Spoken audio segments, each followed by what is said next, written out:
This is Scott Becker with the Becker Private Equity and Business Podcast. We're joined today by one of our returning guests, who's one of our most listened to guests. We're joined by Amber Walsh, who lives at the intersection of healthcare and private equity. But more important, she's a constant learner and a constant person who has focused a lot of attention on organizational learning and organizational improvement. And that's really the subject of today. We're going to talk about today why some organizations do such a great job of learning from errors and getting better and improving, and other organizations really struggle with this. Amber, do you want to take a moment and both introduce yourself, and then let's jump into the subject about why some organizations are so good at this and some struggle so much at it? Yes, thank you, Scott. I'm glad to be on. And as you said, I am very interested in this topic, playing a number of different roles, sitting in a lot of different places within the law firm. And I am really fascinated on the way that we assess strengths, but more importantly, what I've been thinking about a lot lately is how we address our failures. And I've been really interested in some literature from a variety of different psychology sources, but also out of some business schools on the organizations that do the best at learning from and pivoting from failure. And I think it's a really important topic for any organization, regardless of if you're in healthcare, manufacturing, or if you are a professional services firm like a law firm like us. Good, thank you. And talk about what are some of the characteristics. I mean, let's talk about the first more fun subject. Organizations that don't learn from their challenges or the things they do wrong, what does that look like? And where do you see examples of that? Talk about that for a second. Yeah, so I am going to put aside the literature about personality types that say there are certain personality types that are just fundamentally incapable of learning from their mistakes. You talk about ego, whatever it is. I'm going to put that aside. As you know, I tend to be a little bit more Pollyanna, a little bit more positive in my outlook, and view this as most people can learn. Even if you don't have the natural instinct to analyze your failures as an individual or as an organization, I think it is something that you can be taught. And frankly, it's why I've been reading so much about this subject. And one of the researchers that I have really been the most interested in is a woman by the name of Amy Edmondson from the Harvard Business School. She studied NASA, she studied Toyota, she studied a wide range of health systems. She has a really interesting piece on Intermountain, which you and I both know out of the Northwest. Really interesting. And she breaks it down pretty simply in two big reasons why organizations of a wide variety of sizes do well when they fail versus those that just continue to fail over and over again, and the failure kind of takes over the organization. One is not having a culture that encourages failure, encourages detection, encourages discussion about failure as an opportunity. But then the other aspect of it that I think is especially interesting, and that I've probably spent the most time looking at, is how you do the analysis after a failure. And in this, I think it's very interesting because she breaks down the spectrum of reasons for failure from what she calls blameworthy ends of the spectrum, deviance, people who truly deviate from process intentionally or unintentionally, to lack of attention and lack of ability, which is kind of in the middle. It's not so much blameworthy as just a function of sometimes very complex systems, versus the far end of the spectrum away from blameworthy, which is praiseworthy. These are things like hypothesis testing, exploratory testing. And she goes through this description of all of these large organizations that we've all heard of, including some of the most famous failures, the Columbia disaster for NASA, and how you chart different failures along the way on that spectrum of blameworthy versus praiseworthy, and then how the organizations can then come out of that and tackle those different reasons for failures differently. But it all starts back to that first point of having a culture that encourages both raising your hand when you are seeing a process failure happen in real time, and also having a culture that can actually withstand that type of analysis and come out better in the long run. And of course, her research is very, very in-depth, but that's kind of the basics. And I think it really does work. Even in a professional services organization like ours, you can take all the different types of failures that can happen, and you can start to address how you might respond to each one of those failures a little bit differently, depending on where they fall on the blameworthy versus praiseworthy spectrum. And I think that's fascinating. And blameworthy to praiseworthy, and then somewhere between. It reminds me, and to use a horrendous analogy in golf, there's a mental error and there's a physical error. A mental error, I think, would almost be blameworthy, meaning you should have thought about what you were trying to do before you did it. A physical error, you might have just messed up, but it's not that you didn't think about what you're doing, just did a wrong stroke. I guess in business, blameworthy would be the equivalent to almost a mental error. Somebody's not really thinking, whereas the middle one is they're thinking, but they're not capable of really learning from it. And then praiseworthy, it's actually a good learning experience. And there's a great James Collins concept in Good to Great about firing bullets, not cannons, which is his metaphor for trying different things, and you might fail at them, but it's okay as long as you fail in a rational way that you don't put the entire firm at risk. It would be an example.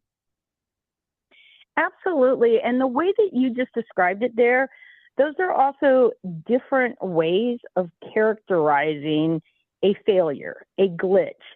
Amy also, in her research, I read a completely different article where she groups them a little bit differently, not based on the reason for the failure, which is what I first described, that blameworthy to praiseworthy, but she has a different type of failures that are associated with different types of organizational activities. So she groups these by routine, and those are non-complex activities. They are highly preventable. They are, when something goes wrong, it is usually a very simple process deviation, but they're also often quite correctable by checklists and different types of preventive measures versus other activities within an organization that are very, very complex. They are almost inevitable that you're going to have glitches, failures, et cetera, just by the sheer complexity of the activity. And so for those, you can't really prepare for those types of glitches and failures through checklists, but more early detection. And what we're talking about here sounds a lot like scientific processes, manufacturing processes. It's hard to think about how that applies in a law firm setting, for example.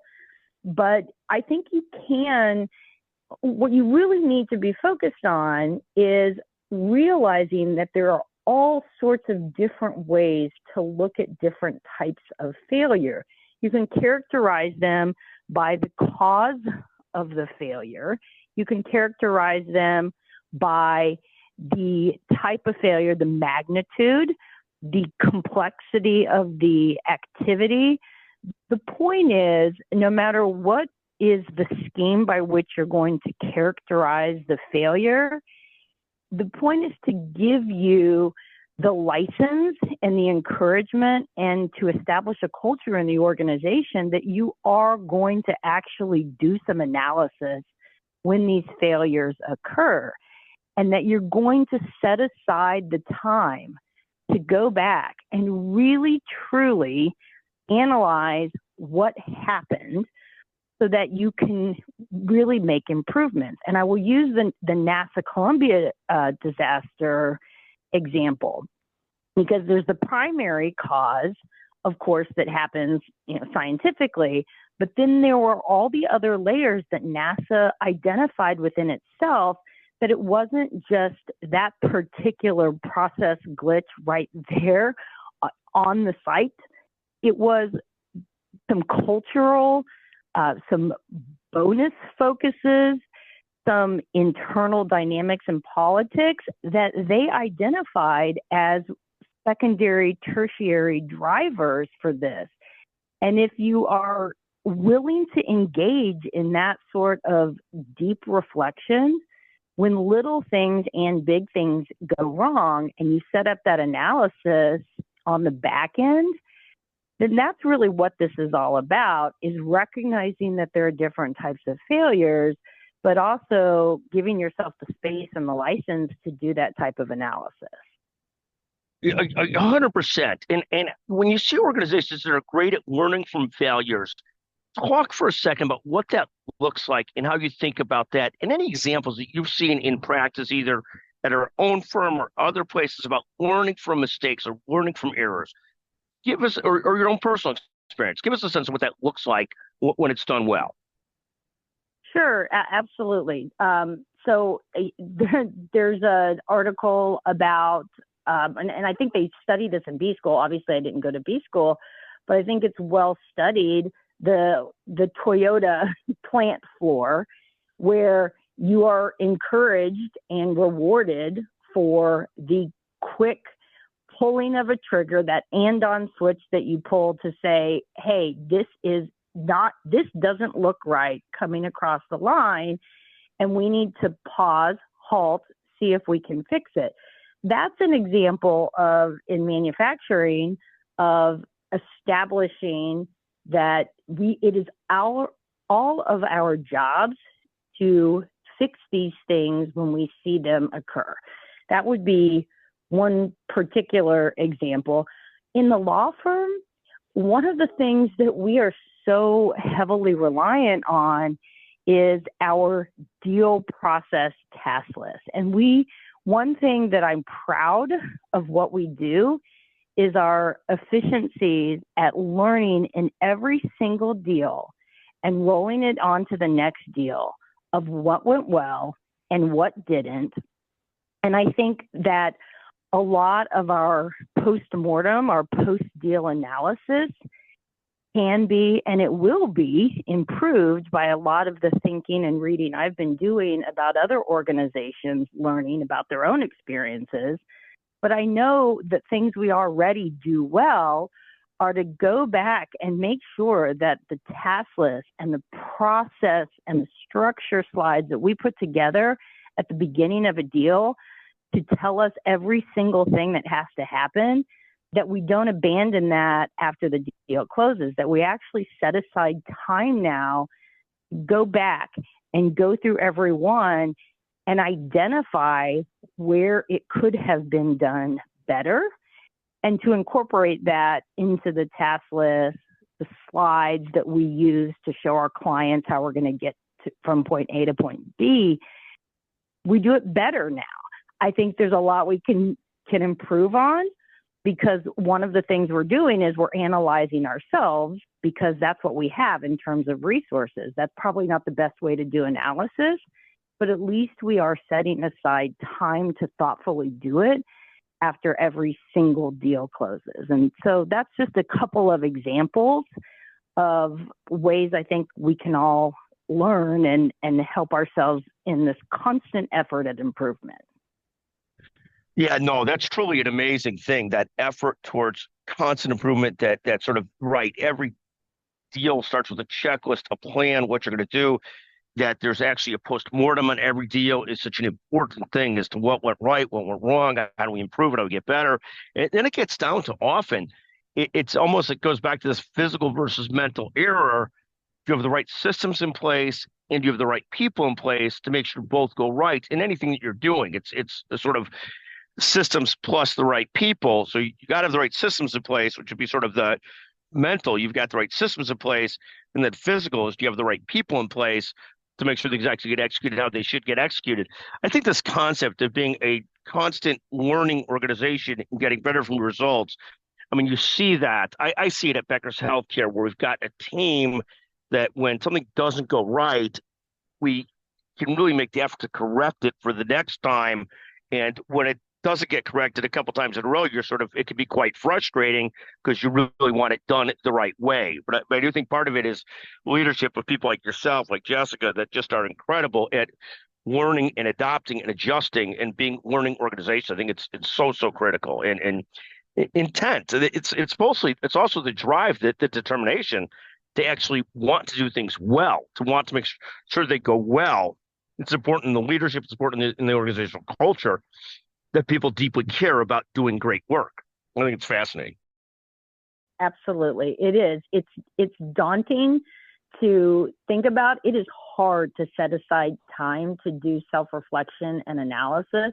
And it's even harder to put it into someone else's hands and to have someone else reflecting and assessing how you performed.